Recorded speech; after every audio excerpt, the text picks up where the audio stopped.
Hello everyone, welcome to the video series on Indian poetics and aesthetic. In previous video, we have looked to introduction of Indian poetics and rasa theory which is developed by Bharat Muni. Today in this video, we are going to talk about Alamkara theory by Bhamaha. Here, what we means by Alamkara. Alamkara means literal ornaments, but here in the poetry it means a figure of speech. As human body become more attractive with ornaments, similarly poetry becomes more charming with the figure of speech. Indian literary criticism or Indian aesthetics, also known as the Alankara Shastra. It was the Bhamaha in 7th century who is the propounder of this theory. For instance, he says, Kavya Shobhakaran Dharman Alankaran Prachakshati. Here, by Almkara, he just not only means a figure of speech like Upama or Rupaka, but he also said that Guna, Rasa, Bhava or Rasa Bhash all are included in the Almkara. That means it is the overall effect which creates a figure of speech and aesthetic pleasure in a poetry. Bhamaha's seminal work was Bhamaha Almkara. There is a gap about 7th century between Bharat Muni and Bhamaha. There was a huge development in science, in philosophy, and in literature also. But it was quite interesting that why there is not development of criticism. With the Bhamaha, it was the very first attempt to deal with poetics separately. Before that, even Bharat Muni also looks upon dramaturgy and its technique and rules and regulations. Here Bhamaha wrote his seminal work, which is later known as the Kavya Almkara, divided in 400 verses. It is also divided in 6 chapters and each chapter named Paricheda.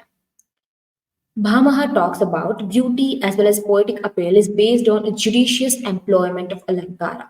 That means there is a proper use of Almkara in the poetry that leads to the beauty or the poetic appeal.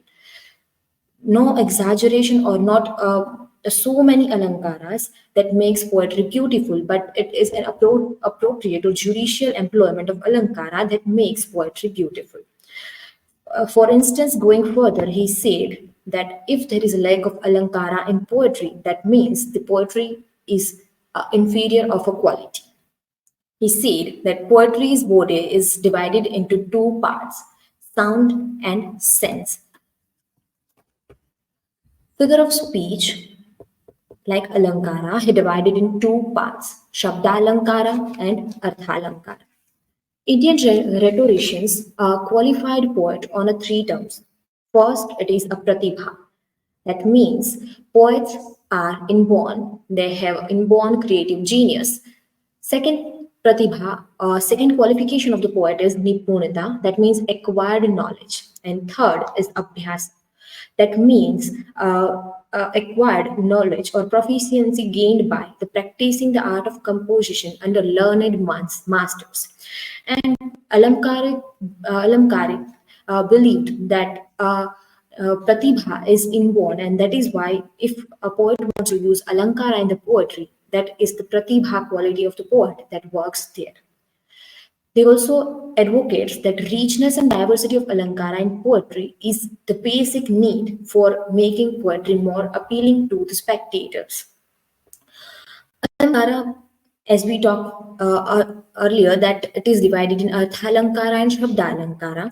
And in Artha Almkara, it is Vastava, Upmaya, Atishaya, or Shlesha. In English, we are using the words like reality, comparison, exaggeration, like that. Or on the other hand, Shabda Alankara divided in Vakrokti, Shlesha, Chitra, Anuprasa, or Yamaka. The more important three Alankara which are used in Sanskrit literature is Upama, Rupaka, and Utpreksha. These all Alamkaras were mastered by Sanskrit writers at that time. For Kalidas, it was said that Upama Kalidasasya. Kalidas has mastery upon the Upma Alankara, and that is why his all works is a kind of masterfully used Upma Alankara. This influence of Alankara theory on other works, if we take a look, then it is a Panch Mahakavya, Shishupalavad, Kiratarjunya, Kumara Sambhava, and a Raghuvansha. These all works are quite have holds the Alankara theory, and that is a masterful use of Alankara in these all works. Bhamaha and Kuntaka said that Atishayokti is a life running through the Almkara. Among all Alamkaras, they gave importance to the Atishayokti Almkara, which is later turned into the Vakrokti theory. Vakrokti is a descendant of Almkara, so Vakrokti, which was later on developed it by Kuntaka, that descended of Almkara. That means it evolved from Almkara. Uh, Scholars believed that Alankara should be used in poetry in that way that it cannot recognized by spectator and it leads to the pleasure. Melting use of Alankara so that it is not identified and give pleasure to its reader. In Sahityadarpna, Vishwnath considered 96th Alankara. And if we want to use the one sentence for Alankara theory, that all those elements of poetry which contribute to its brilliance or beauty are named as Alankara.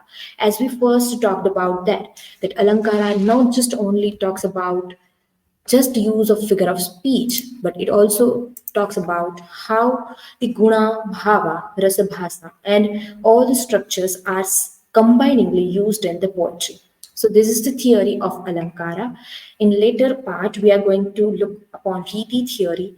So stay tuned for that, and thank you for watching.